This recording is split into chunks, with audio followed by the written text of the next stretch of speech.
ఒక వ్యక్తి చాలా దూరం నడుచుకుని ప్రయాణించి ఇంటికి చేరుకుంటాడు. అయితే ఇంటికి చేరుకోగానే తను ఒక కుర్చీని చూసి చాలా హ్యాపీగా వెళ్ళి అక్కడ కూర్చుంటాడు. చాలా రిలాక్స్ అవుతాడనమాట. అయితే ఇంకొక ఇన్సిడెంట్ ఏంటి అని అంటే, ఇంకొక వ్యక్తిని కొంతమంది ఏం చేస్తారంటే ఒక కంఫర్టబుల్ సోఫా, మెత్తగా ఉండే సోఫా మీద కూర్చోబెడతారు. తను ఆ సోఫా మీద చాలాసేపు కూర్చుని లెగుద్దాము అని ప్రయత్నించేటప్పటికి ఇంకో వ్యక్తి వచ్చి ఆగండి ఆగండి ఎక్కడికి లెగిసిపోతున్నారు, కూర్చోండి, ఇంకొంచెంసేపు కూర్చోండి అని చెప్పేసి అంటారు. అయితే తనకు వచ్చే ఫ్రస్ట్రేషన్కి ఆ ఫ్రస్ట్రేషన్ ఎలా ఉంటుంది అని చెప్పి మన అందరికీ కూడా బాగానే అర్థమవుతుంది.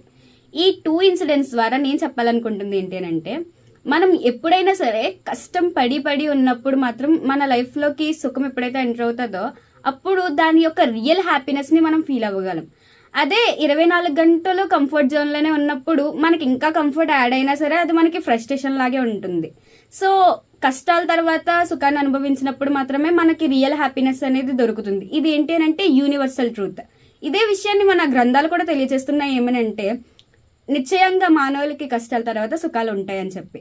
అయితే ఇది దేవుడు పెట్టిన రూల్. దేవుడు కూడా ఈ రూల్ ఎందుకు పెట్టాడు అని అంటే, మనం ఎప్పుడు కూడా కంఫర్ట్ జోన్లో ఉన్నప్పుడు మనకి దాని యొక్క ఫీల్ అనేది మనం 100% కూడా ఫీల్ అవ్వలేము. బట్ ఎప్పుడైతే స్ట్రగుల్స్ ఫేస్ చేసి ఆ కంఫర్ట్ జోన్లోకి మనం వస్తామో అప్పుడు మాత్రమే దాన్ని మనం 100% పీస్ఫుల్గా దాన్ని మనం యాక్సెప్ట్ చేయగలం అనమాట. సో ఈ యూనివర్సల్ ట్రూత్ని అందరూ కూడా గుర్తుపెట్టుకోవాలి. అయితే మనం ఎప్పుడు కూడా లైఫ్లో కష్టాలు వస్తున్నాయి, తర్వాత సుఖాలు వస్తున్నాయి, తర్వాత మళ్ళీ కష్టాలు వస్తున్నాయి అని ఇలా మనం బాధపడాల్సిన అవసరం లేదు. బట్ ఎప్పుడైతే మనం స్ట్రగుల్స్ ఫేస్ చేస్తామో అప్పుడే మనకి రియల్ హ్యాపీనెస్ తెలుస్తుంది అన్న ఒక కాన్షియస్నెస్ మన అందరిలో కూడా ఉండాలి. Thank you.